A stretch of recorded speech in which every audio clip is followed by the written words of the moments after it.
OBC समाजाचं जे आंदोलन आहे त्यांची एवढीच मागणी आहे की मराठा समाजाला आरक्षण दिलं पाहिजे, की टक्केवारी वेगळी असली पाहिजे, परंतु ओबीसी मधून आरक्षण देऊ नये अशी मागणी ओबीसी समाजाची आहे। आणि मला वाटतं मी पहिल्यापासून हे मांडतो आहे कुठल्याच्याही आरक्षण कुणाला लागू होऊ नये किंवा कुणाच्या आरक्षणामध्ये कोणी येऊ नये, हे पहिल्यापासून माझी भूमिका राहिली आहे। आणि त्यामुळं मराठा समाजाला आरक्षण देताना मराठा समाजाला आरक्षण दिलंच पाहिजे, भारतीय जनता पार्टीचं पूर्ण समर्थन आहे। पण ओबीसी समाजाच्या आरक्षणातनं मराठा समाजाला आरक्षण देणे हे मात्र दोन समाजामध्ये वाद निर्माण करण्यासारखं आहे। ओबीसी समाज आणि मराठा समाजाला समोर येऊ नये याकरता सरकारने प्रयत्न केले पाहिजे आणि सरकार मला वाटतं असाच पुढाकार घेईल की दोन समाजामध्ये कुठलाही वाद होणार नाही। काय याच्यात तोडगा काय निघेल? कारण जरांगे पाटील आपल्या भूमिकेवर ठाम आहे की सरसकट मराठ्यांना कुणबी प्रमाणपत्र द्यावं आणि दुसरीकडे अशी मागणी विरोधकांनी लावून धरली आहे की ईडब्ल्यूसी धर्तीवर त्यांना वेगळं आरक्षण द्यावं, ओबीसीना देऊ नये। नाही, ओबीसी मधलं कुठलंही आरक्षण हे, कारण ओबीसीचं आरक्षण हे मंडळ आयोग आणि आतापर्यंत अनेक सुधारणा झाल्या त्या संविधानाप्रमाणे, शेवटी संविधानाने ओबीसी समाजाला एससी एसटी समाजाला जे आरक्षण दिलं आहे आणि मंडळ आयोगामध्ये मोठ्या प्रमाणात तरतुदी झाल्या आहे। आता ओबीसीना आरक्षण कमी करून किंवा ओबीसीच्या आरक्षणामध्ये कुणी यायचं हे मला वाटतं महाराष्ट्राच्या दृष्टीने काही योग्य नाही। मराठा समाजाला वेगळं आरक्षण दिलं पाहिजे, त्याची नियमावली तयार केली पाहिजे। त्या ठिकाणी मराठा समाजाचा जो सोशो इकॉनॉमी रिपोर्ट आहे, आर्थिक सामाजिक अहवाल, त्याच्या आधारावर मराठा समाजाचं आरक्षण दिलं गेलं पाहिजे असं मला वाटतं। आज विजय वडेट्टीवारांनी एक नवीन भूमिका मांडली की ओबीसी आरक्षणासंदर्भात ए आणि बी करा आणि मराठ्यांना त्यामध्ये बी म्हणून ओबीसी म्हणून आरक्षण देता येईल। नाही, विजय वडेट्टीवार साहेब काय बोलले मला हे माहिती नाही, पण ओबीसी समाजातल्या कुठल्याही आरक्षणाचा टक्केवारी कुणालाच जाऊ शकत नाही। ए आणि बी वगैरे मला माहिती नाही काय बोलले, पण वडेट्टीवारांनी मराठा समाजाला वेगळं आरक्षण देण्याच्या भूमिकेमध्ये आलं पाहिजे, असलंच पाहिजे। पण ओबीसी समाजाचं आरक्षण कमी करा असं जर वडेट्टीवार म्हटले असेल, मला माहिती नाही, मी आधीच सांगितलं की वडेट्टीवार काय बोलले तुम्ही सांगता ए बी करा वगैरे, पण ओबीसी मधले कुठे ए बीची काही गरजच नाही आहे। ओबीसीचं मूळ आरक्षण कमी करा असं ते नाही बोलले, पण जे नवीन ओबीसी प्रमाणपत्र मिळेल कुणबी म्हणून त्यामध्ये प्रमाणपत्र देणार आहे ते बी मध्ये घ्या असं त्यांचं म्हणणं आहे। नाही, आपण आता याच्यामध्ये जास्त अकलेचे तारे तोडणं काही योग्य नाही आहे। कायद्याने कुणी उद्या चॅलेंज होऊ नये, उद्या कुणी पुन्हा एकदा कोर्ट कचेऱ्या करू नये याकरता वेगळा विचार केला गेला पाहिजे। उद्या एखादा GR काढला आणि तो कोर्टात चॅलेंज झाला मग काय, त्यामुळे फसवणूक होऊ नये, मराठा समाजाची फसवणूक होऊ नये, ओबीसी समाजाची फसवणूक होऊ नये। सरकारने असेच काही जबाबदारीने निर्णय घेतले पाहिजे ज्या जबाबदारीतनं कोर्ट कचेऱ्या होऊ नये।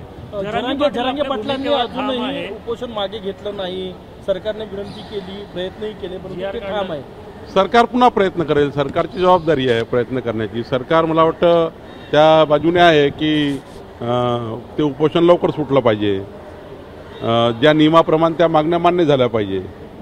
तर मला वाटतं सरकारने पुन्हा त्या जरांगे पाटील जे बसले आहेत त्यांच्याशी बोलून पुढं गेलं पाहिजे। पण मात्र ओबीसी बद्दलचा जो प्रश्न निर्माण झाला तो ओबीसी आणि मराठा समाज हा समोर येऊन याची काळजी सरकार किंवा त्या ठिकाणी आपले सर्वच समाज घेतील असं मला वाटतं। पंकजा मुंडे यांनी सरकारला घरचा आहेर दिलेला आहे की आता मराठा आरक्षणाला ठोस निर्णय द्या, मराठा आणि ओबीसीमध्ये भांडणं लावू नका असं पंकजा मुंडे। आमचं तेच मागणी आहे ना, मराठा आणि ओबीसी समाजात भांडणं होऊ नये हीच मागणी आमची सर्वांची आहे।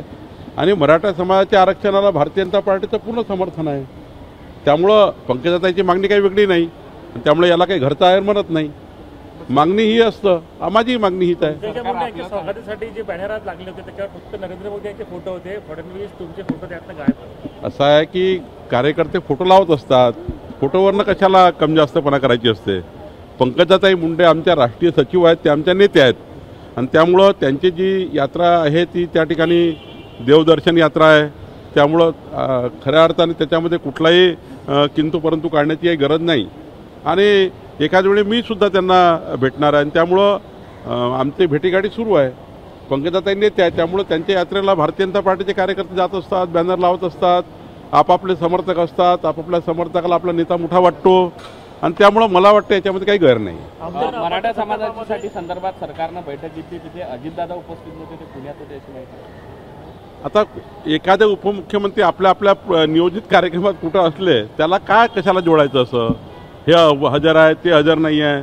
राज्याला 3 नेते आहे, एका बैठकीला 3 नेते असले पाहिजे किंवा 2 नेते असले पाहिजे, तेच का नाही आहे, हेच का नाही आहे. मला वाटतं याबद्दल काही किंतु परंतु करायची गरज नाही. परवाच अजित पवार साहेबांनी सांगितलं माझ्या कुठल्याही विषयाचा गैरसमज करू नये आणि आम्ही एकत्रित तिघही नेते म्हणून काम करतोय, तिघही जॉईंटली निर्णय करतोय, किंतु परंतु करायची गरज नाही आहे. आमदार अपात्र संदर्भामध्ये पुढच्या आठवड्यापासून सुनावणी होणार आहे. जे आमदार अपात्र प्रकरण जे चाललंय त्या पुढच्या आठवड्यात सुनावणी होणार आहे. काय वाटतं आपल्याला? मला वाटतं नियमाप्रमाणे कारवाई होईल आणि ॲडव्होकेट राहुल नार्वेकर हे अत्यंत निष्णात वकील आहेत, उत्कृष्ट कायदेतज्ञ आहे आणि त्यामुळे ते कायद्याप्रमाणे निर्णय घेतील. कुणबी समाजाच्या वतीनं उद्यापासून आंदोलन करणार आहे. किशोरी पेडणेकर काल आमदारांना 31 पेजेसचं रिपोर्ट कार्ड देण्यात आलेलं आहे. काही पास झाले, काही वरपास आहे, काही फेल झाले. काय तुमचा क्लास घेतला फडणवीस आणि बावनकुळे यांनी? कोणताही क्लास नव्हता. काहीतरी कपोलकल्पित बातम्या न्यूज मीडियाच्या माध्यमातून चालत असतात. आमचे जे आमदार आहे, आमच्या आमदारांना शासकीय केंद्र सरकार राज्य सरकारच्या संपूर्ण योजना, मोदीजींच्या 9 वर्षाच्या कार्यकाळातल्या संपूर्ण योजना, राज्यातल्या देवेंद्रजीच्या सरकारच्या काळातल्या 14 ते 19च्या काळातल्या काही योजना आणि आता नवीन सरकारच्या योजना, याचं बुकलेट आम्ही तयार केलं आणि हे बुकलेट आमदाराला दिलं की बाबा आपल्या मतदारसंघामध्ये काही सुटलं असेल, काही त्या ठिकाणी राहिलं असेल तर त्या ठिकाणी पुढं आता आपल्याला जेवढं पुन्हा वर्षभर आहे, त्यामुळं आपल्या मतदारसंघात कोणी लाभापासून वंचित राहू नये, लाभार्थी कोणी त्या ठिकाणी वंचित राहू नये, याकरता आम्ही त्यांना एक छानपैकी बुकलेट तयार करून दिलं. आता तो रिपोर्ट कार्ड त्याचं नाव दिलं आहे. त्यामुळं असं कुठलाही रिपोर्ट नाही, कुठलाही कार्ड नाही आहे. डेव्हलपमेंट झालं पाहिजे, समाजाच्या प्रत्येक व्यक्तीला लाभ मिळाला पाहिजे, लाभार्थी वंचित राहू नये, याकरता आम्ही तयार केलेलं हे पुस्तक आहे. सुधीर मुनगंटीवार काल बोलले की त्यांना कालच्या बैठकी संदर्भात आमंत्रण नव्हतं, व्हॉट्सअपला मेसेज आला असेल पण मी तो बघितला नाही. नाही 100% त्या आपल्या ज्या पुस्तिका होत्या त्या वाटपाच्या कार्यक्रमात सर्वांनाच निमंत्रण होतं. सुधीर भाऊ त्या ठिकाणी त्या बैठकीला येणारे होते, पण मला वाटतं त्या ठिकाणी फार काही मोठी बैठक नव्हती. आमदारांना त्या ठिकाणी एक बुकलेट द्यायचं होतं आणि त्यामुळे मला वाटतं या बैठकीला एवढा काही स्कोप नव्हता. पुढची बैठक आमची आहे तेव्हा सुधीर भाऊ असणार होता. ठाकरे गटाच्या ज्या माजी महापौर आहे किशोरी पेडणेकर ईडीने गुन्हे दाखल केले आहे, कारवाई केली आहे.